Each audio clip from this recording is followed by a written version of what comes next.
大家好，我是 Shell Star， 欢迎收看 Deep Data。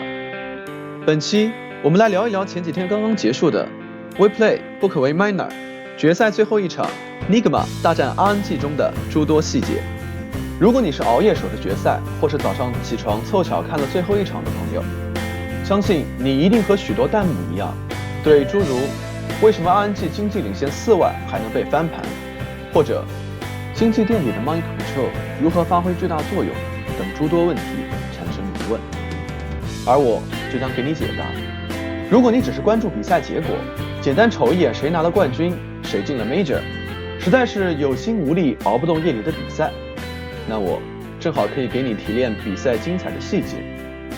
或者你只想通过大数据看看高胜率强势英雄，若是碰到了感兴趣的，就去下个录像学一学。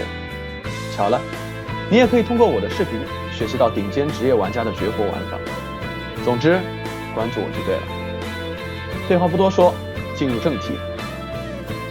先给大家欣赏一下 Mind Control 在中后期团战中出色的发挥。So GH, another banishment from Weeha. At least he's holding the hammer for the moment. Mind Control, September jumps in, he breaks the Lincoln Sphere on Weeha. He's looking for another one right now, but he's just BKB'd up, feeling very, very deep. The BKB does not last longer now. Mind Control back in! Woo! That's what they're waiting for! With the hammer drop off, the prep was finally there! Monet, still in the middle of fight, Miracle focusing on September, but Monet, the last man standing. They will bring down the Spectre, and this is a huge fight for Team Nigma. 很难想象这是一个10分钟经济垫底的黑暗贤者。看来在 Croaky 踢掉马桶哥之后， Mind Control 很机智地吸取了教训，学会了如何扛压才能不被踢。事实上 Mind Control 取得这么快的进步，他必须得感谢一个人。谁？冰蛙。在 7.23 亿平衡镜改动中，地图将远离肉山的2个圣坛删除，配合第一次圣坛刷新时间由5分钟调整为7分钟。此改动除了影响中路对线期的平衡，还等于全期少了2个 TP 支援点。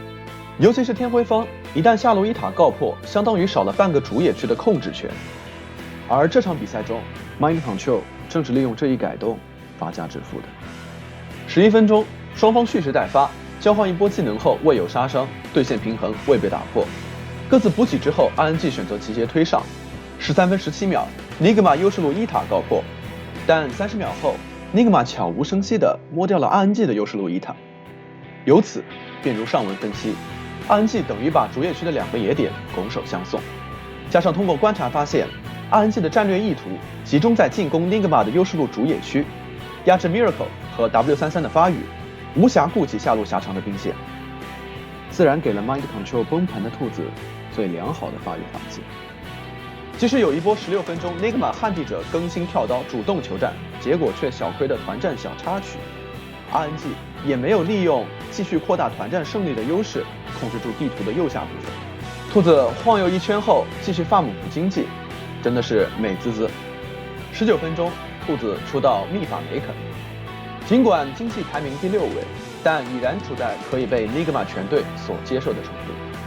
后续比赛中，这片资源区大多被接取的牛头利用，为比赛最后的胜利埋下许多伏笔。和视频开头的另一个问题，为什么 RNG 经济领先4万还能被翻盘，息息相关。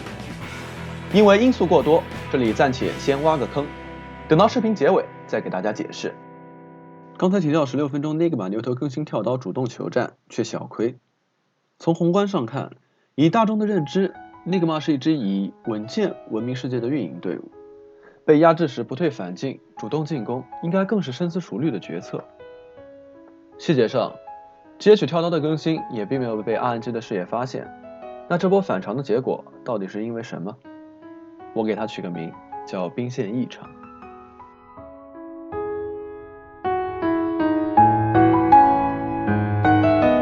听起来很高端，对不对？没关系，相围到中军水平。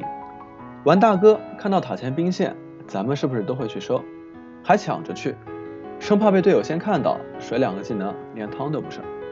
咱们都知道的简单道理，奇迹哥能不知道吗？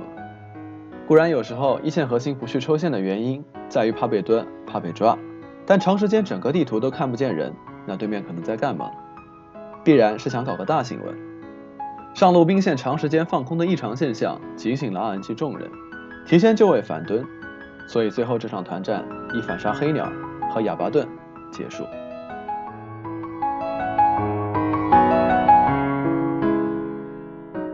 根据我们偷偷安放在 Nigma 对战房的摄像头得知， Nigma 看着全场等级最高、数据2-0-3的幽鬼迟迟不更新装备，琢磨着在3-8胜者遗物关键期断 Monet 一波节奏，想以多打少，靠着牛头跳刀第一波碰碰运气，却变成了10人遭遇团，偷鸡不成蚀把米，甚是吃亏。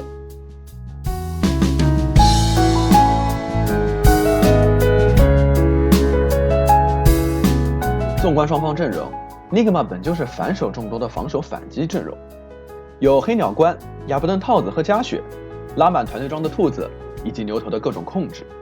27分钟团战，在动不到黑鸟和小黑站位较为暴露的情况下，依靠救人 ，Nigma 成功反杀 RNG 数人，反破 RNG 中路2座防御塔，直逼高地。然而，这又演变成了 Nigma 的进攻团。接踵而至的第二波团战，双方人头互换，各有盈亏。团战后恰逢30分钟前哨刷新关键点，双方各自控服抢前哨，四散开来。这次中路一波推进外塔和对 RNG 高地的消耗，为最后 Nigma 的一波 all in 提前争取到了大量的时间。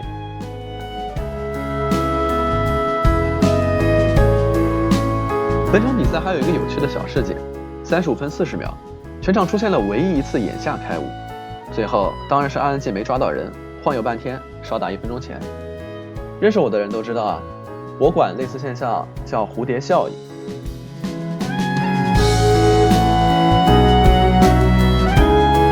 注意，这里的蝴蝶不是幽鬼出的加敏捷带闪避的那个道具蝴蝶，而是美国气象学家爱德华·洛伦兹在1963年提的那个有名的蝴蝶效应。你没听错，这道理在 DOTA 里也适用。爱德华说，一只南美洲热带雨林的蝴蝶扇动几下翅膀，就可以在2周之后引起美国德克萨斯州的一场龙卷风。我说33分钟包子一个人去危险地带单人排眼死了，就可以在2分钟后让 Croaky 偷到一个很刁钻的眼位，然后导致一次开雾的失败。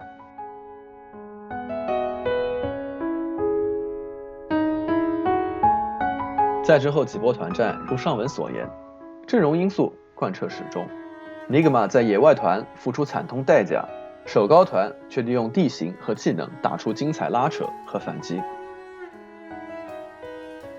终局，随着刷新牛头大强秒买活幽鬼， Nigma 斩获冠军，挺进 Major。回到视频开头的那个问题，为什么 RNG 经济领先4万还能被翻盘呢？当然，我们不能只看到 Monet 幽鬼买活死，因为他的阵亡显然不是失误或者故意送。我更感兴趣4万这个数值。RNG 共有2次达到过经济领先4万，分别是51分钟和63分钟。截取51分钟 RNG 上高时10人装备图对比可以发现， RNG 1-2号位幽鬼女王以及奇迹哥小黑已经装备饱和， RNG 全队对中立掉落物品的利用率极低。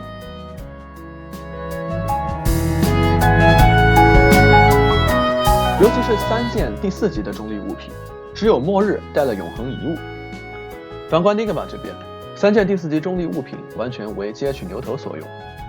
忍者用具单开物的主动效果，使他在比赛中后期接替 Mid Control 兔子控制住地图的右下区域，刷钱的同时一直给予 RNG 下路兵线压力，带来兵线压力就有机会创造我们刚刚所说的兵线异常。犀牛角和永恒遗物则更直观，前者等于送了一个 BKB， 后者更是完美契合了他一身的控制技能。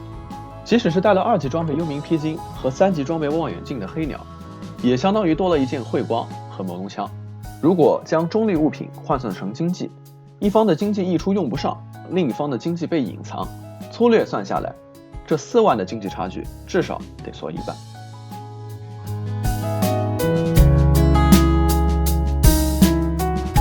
这时候可能又有人会问了，领先2万经济怎么也会被翻盘呢？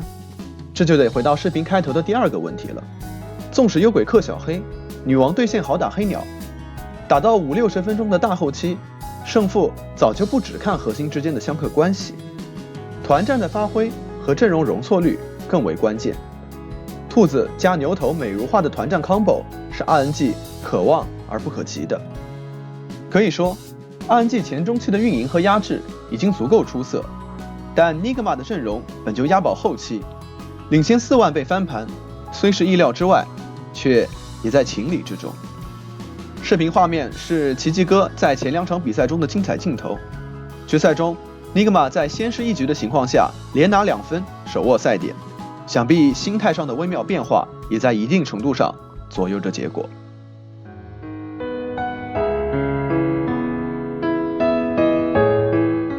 最后，再一次恭喜 Nigma 获得冠军，挺进 Major。感谢您的收看，我是 Shell Star， 这里是 Deep Dota。如果你喜欢我们的深度分析视频，请别忘了点赞、收藏、关注，支持一波。我们下期见。